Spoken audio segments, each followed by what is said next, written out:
제1장 참아버님의 공식노정 출발. 1절 공식노정 출발과 기독교단의 불신. 세계대전의 하늘편 승리와 공식노정 출발.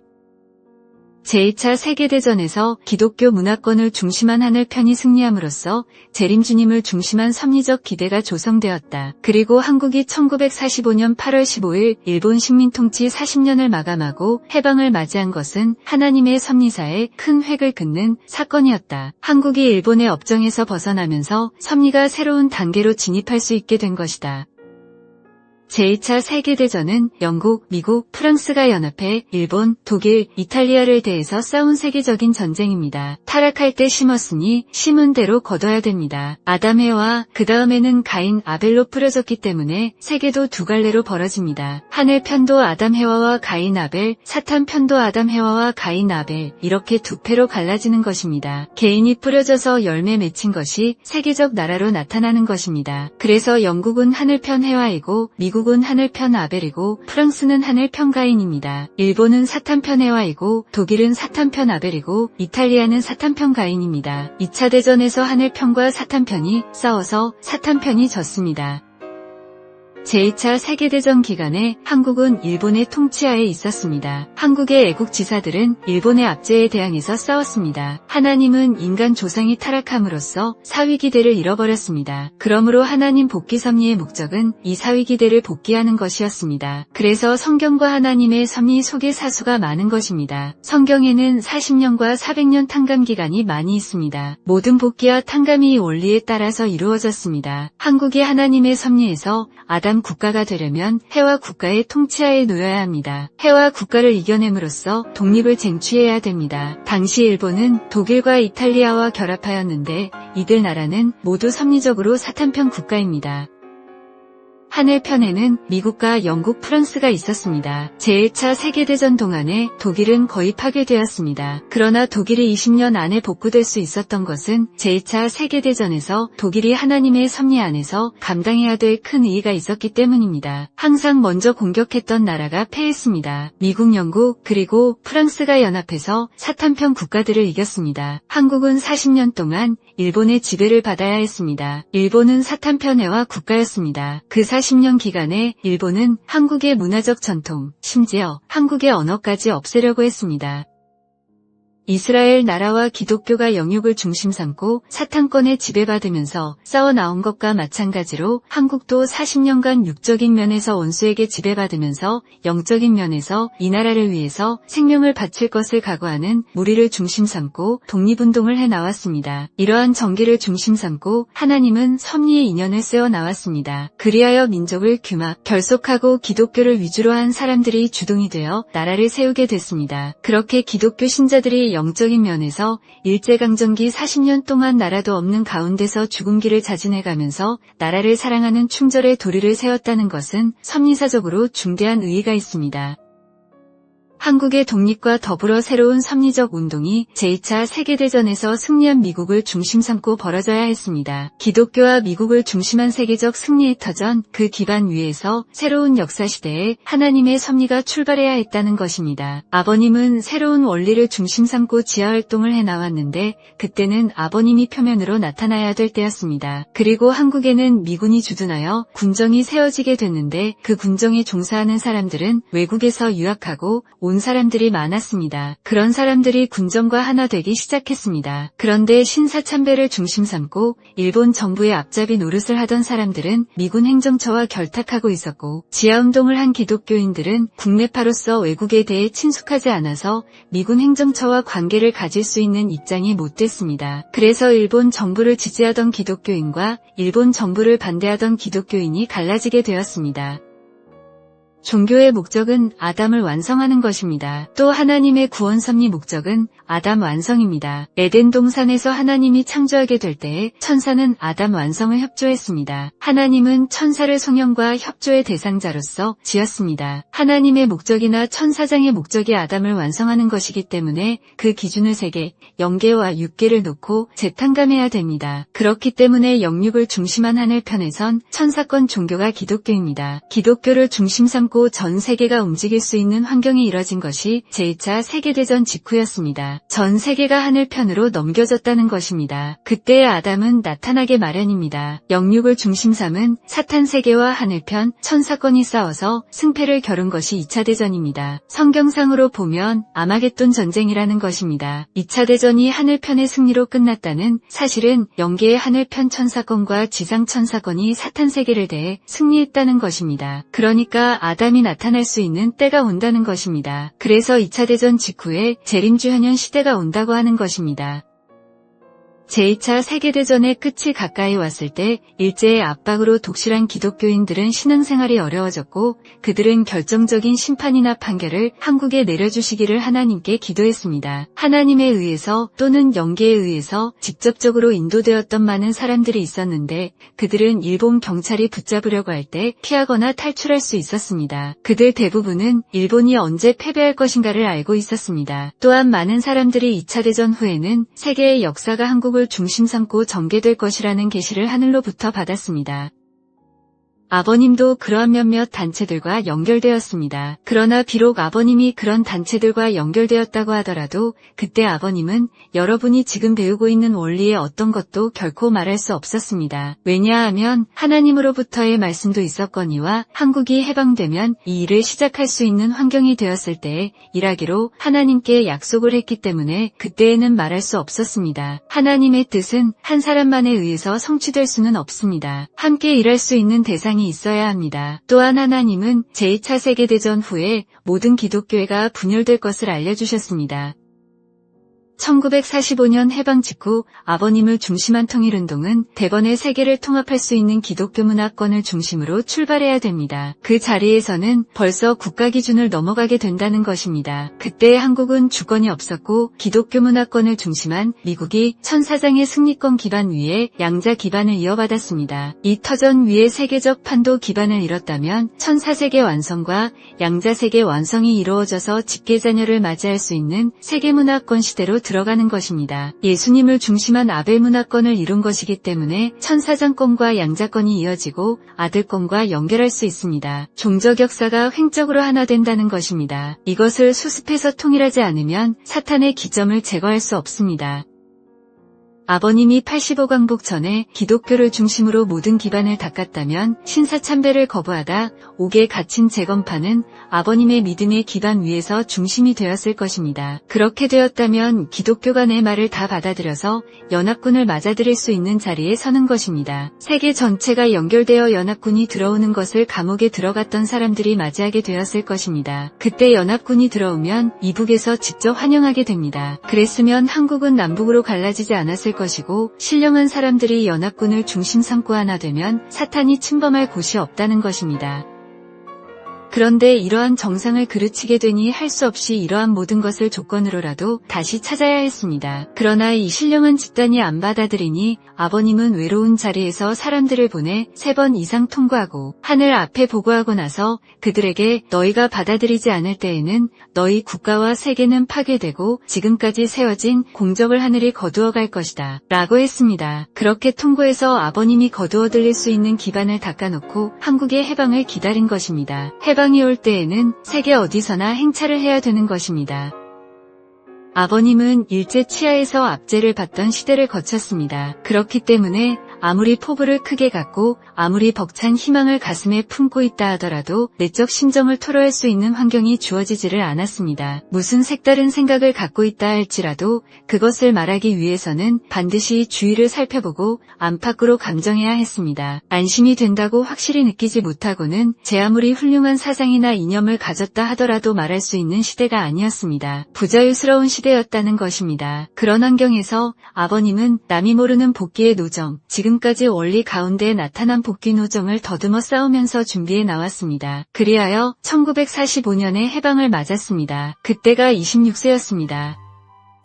그때 해방을 맞이해서 우리 민족 전체가 축하하면서 기뻐했습니다. 만세를 부르면서 야단하고 우리 천지가 되었다고 세계를 흔들어 뒤집어 엎을 만한 기쁨에 충천해서 야단했습니다. 나도 역시 기뻐했습니다. 그렇지만 나는 해방된 그날 이후 이 나라가 해방되었다고 만세를 불러본 적이 없습니다. 기뻐도 기뻐할 수 없었습니다. 그 이유는 이 민족에게 새로운 출발을 해야 될 사명이 있음과 동시에 아버님도 새로운 역사적 출발을 해야 했기 때문입니다. 복귀 세계를 향해서 제일보를 내딛지 않으면 안 되게 되었다는 것입니다. 그래서 먼저 남한 땅에 섰으니만큼 남한 땅을 중심 삼아 가지고 더욱이 서울을 위주로 해서 복귀의 길을 개척하기 위해 전심을 다해 출발했던 것입니다.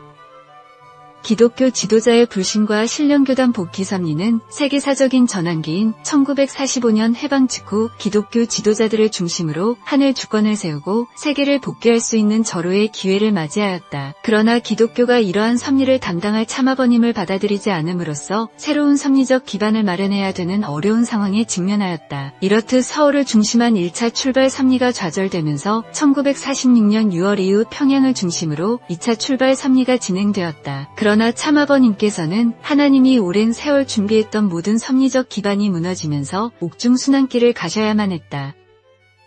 그리고 한국 기독교 가운데에는 일제의 신사참배 강요에 굴복한 교단도 있었지만 신앙의 정조를 지키면서 해방의 날을 기다리며 싸운 애국적인 지하 교인들도 많았다. 신령교단은 이런 가운데 해방 14년 전부터 활발한 활동을 통해 재림주님을 맞이하기 위한 기대를 쌓아나갔다. 특히 한반도 동쪽 원산을 중심으로 남성들의 신령 역사가 일어났고 서쪽 철산을 중심으로 여성들의 신령 역사가 나타났다. 그중 여성 대표는 성주교의 김성도, 복중교의 허우빈, 여호와의 부인이라 일컫는 박씨 할머니였고 남성 대표는 세이수교의 개통의 이용도 김백문 씨였다. 특히 세례요한의 사명을 갖고 있는 김백문 씨는 참아버님께 솔로몬 왕의 영광이 임하게 될 것이라고 증거했지만 참아버님을 모시고 따르지 않음으로써 섭리적인 출발이 이뤄지지 못하였다.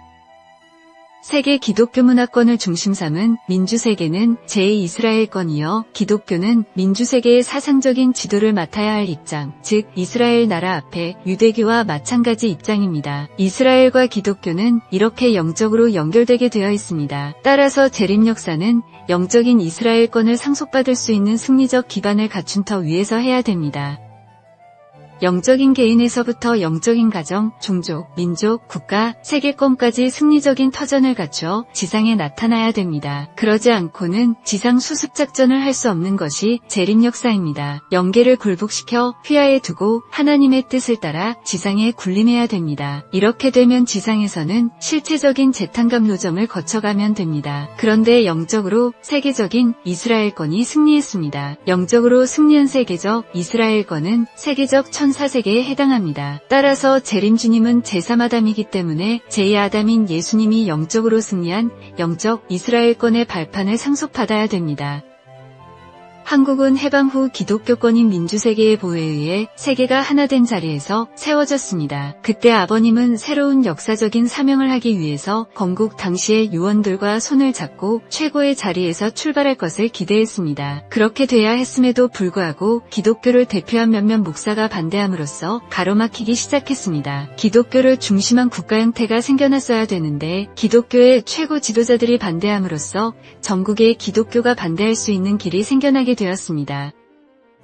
일본 제국주의가 한국의 기독교를 말살하기 위해 신사참배를 시켰는데 거기에는 신사참배를 받아들인 무리와 신사참배를 거부한 무리가 있었습니다. 신사참배를 하지 않은 사람은 옥중이나 지하로 들어가고 신사참배를 받아들인 사람은 표면에 나서게 되었습니다. 그렇기 때문에 지하에 있던 내적인 신령한 집단의 사람들이 주체가 되어 외적인 사람들을 재교육해서 수습해 나가야 됩니다. 그때 그들은 주님이 와서 자기 단체를 지도하고 주님은 사람으로 온다고 계시를 받았지만 그 사람이 어떤 사람으로 나타날 것인가는 몰랐습니다. 이들이 하나 되어 대한민국이 새로이 독립하는 때에 주도자의 역할을 해야 했습니다. 그런데 해방 후 내적인 신령 집단이 주체가 돼야 할 텐데 반대로 신사참배를 했던 무리, 미국에서 공부하고 적당히 사회와 접촉해 나오던 사람들이 주체가 되었습니다. 하나님에 대한 새로운 개념을 중심한 재림사상과 더불어 연결된 개념, 밑에서 교회 부흥운동이 벌어져야 됩니다. 해방 무렵 한국의 기독교회는 거의 북한에 있었습니다. 대다수가 평양을 중심 삼고 있었으므로 북한이 기독교의 중심이 되었습니다. 그렇기 때문에 북한 땅의 교회운동이 국가적 기틀이 될 수 있고 정신적 기조가 될 수 있는 기독교의 새로운 세계적 활동을 위한 하나님 섭리의 터전이 돼야 할 텐데 이렇게 못됐습니다. 나라를 중심 삼고 가인 아벨의 싸움을 한 것입니다. 교회의 기지가 서기 전에 사탄이 먼저 들어갔다는 것입니다. 먼저 가인 나라가 자리를 잡은 것입니다. 그러니 할 수 없이 남한만이라도 지키기 위해 새로운 나라를 세운 것입니다. 통일되지 못하고 두 나라가 생긴 것입니다. 기독교를 중심 삼고 통일적 국가 터전을 이루어야 하나님의 뜻의 기반이 되는데 완전히 사탄권으로 넘어가기 시작했다는 것입니다. 광복 후 한국의 상황은 신사참배를 한 기독교파와 신사참배를 반대하다가 감옥에 간 재검교회파, 그 다음에 신령한 집단, 이렇게 세 부류가 생겨났습니다. 기독교파는 소생이고 재검교회파는 장성이고 신령파는 완성입니다. 이 신령파가 에덴복기파인데 구약적 에덴복기파는 박동기파, 신약적 에덴복기파는 이스라엘 수도원의 김백문파입니다. 그 다음 성약적 에덴복기파는 부인들이 주동이 된 허우빈파입니다. 이들은 소생, 장성, 완성형의 종적인 복귀를 합니다. 구약시대, 신약시대, 성약시대에 횡적인 복귀를 하는 것입니다. 재검교회파와 신령한 집단이 완전히 하나 돼야 합니다. 그러한 터전 위에 아버님이 서야 할 터인데 세례 요한이 예수님을 믿지 못한 것과 마찬가지로 신령한 집단의 책임자들은 주님이 사람으로 오는 줄은 알았는데 그 사람이 누구인지를 몰랐습니다.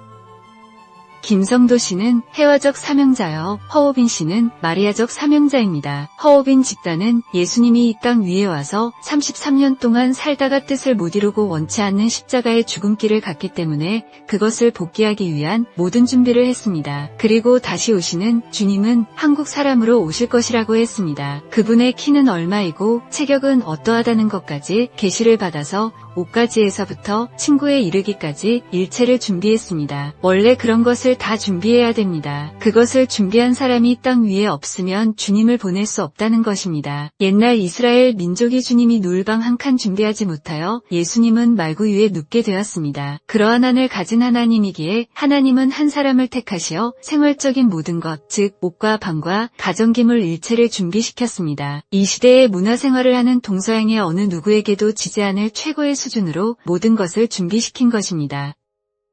한반도의 동해안 지방에서 일어난 영적인 운동 집단에는 이용도 목사가 있습니다. 그는 사람들에게 많은 성령의 불을 붙여주었습니다. 그런 일들을 함으로써 하늘은 영적인 일꾼들을 하나로 묶고자 했습니다. 영적인 운동도 두 가지 형태로 나뉘었습니다. 하나는 내적이었고 다른 하나는 외적이었습니다. 이용도 목사를 중심하여 새예수교회가 나오게 되었습니다. 그때 허오빈 씨의 복중교와 새예수교를 통일하라는 하늘로부터의 가르침이 있었습니다. 그래서 서쪽 집단이 하나 되기 위해 동쪽 집단이 있는 곳으로 찾아갔으나 동쪽 집단은 서쪽 집단을 받아주지 않았습니다. 이들 두 집단의 통일을 이루는 데 실패함으로써 하나님은 하나의 새로운 운동, 새로운 분야의 개척자를 필요로 했습니다. 하나님은 자신의 지시를 받아들일 수 있는 또 다른 한 사람을 갖기를 원하였습니다. 그가 김백문 씨였습니다. 백남주 씨는 소생 단계였고 이용도 씨는 장성 단계, 그리고 김백문 씨는 완성 단계였습니다. 이용도 목사는 예수님과 같은 자리였습니다. 그는 1933년에 33세의 나이로 죽었습니다. 하나님이 주님을 위해 이처럼 많은 준비를 했다는 것을 알 수 있습니다. 하나님은 일본의 압제를 이겨내게 하려고 그렇게 일찍부터 준비했습니다. 이런 환경 가운데서 아버님은 내가 가야 할 길을 준비하기 시작했습니다.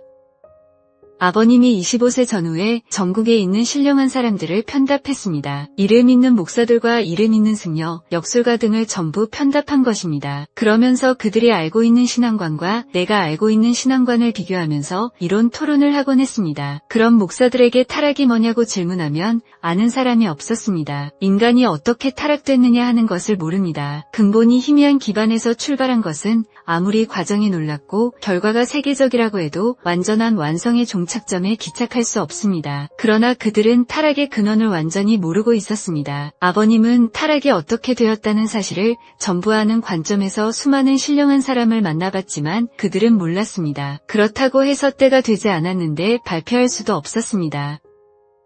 아버님이 소년시대를 거치고 청년시대를 거쳐 철이 나면서부터 성경 내용을 깊이 탐구하다 보니 하나님의 섭리가 어떻다는 것을 전부 알게 되었습니다. 그리하여 26세의 해방과 더불어 새로운 출발을 시작하게 된 것입니다. 먼저 지하교회를 편답했습니다. 해방 전 24세 때부터 지하교회 편답을 시작한 것입니다. 신령한 사람들이 어떠한 길을 가느냐? 하나님의 섭리는 이렇게 가야 할 것이고 이런 준비단체가 반드시 있어야 될 텐데 라고 하면서 유명하다는 신령한 사람들을 많이 만나보았습니다. 그러나 그들은 하나님의 뜻이나 그 방향을 몰랐습니다. 그렇기 때문에 그러한 사람들을 중심 삼고 정성을 다해서 말씀을 전하고 관계를 맺었습니다.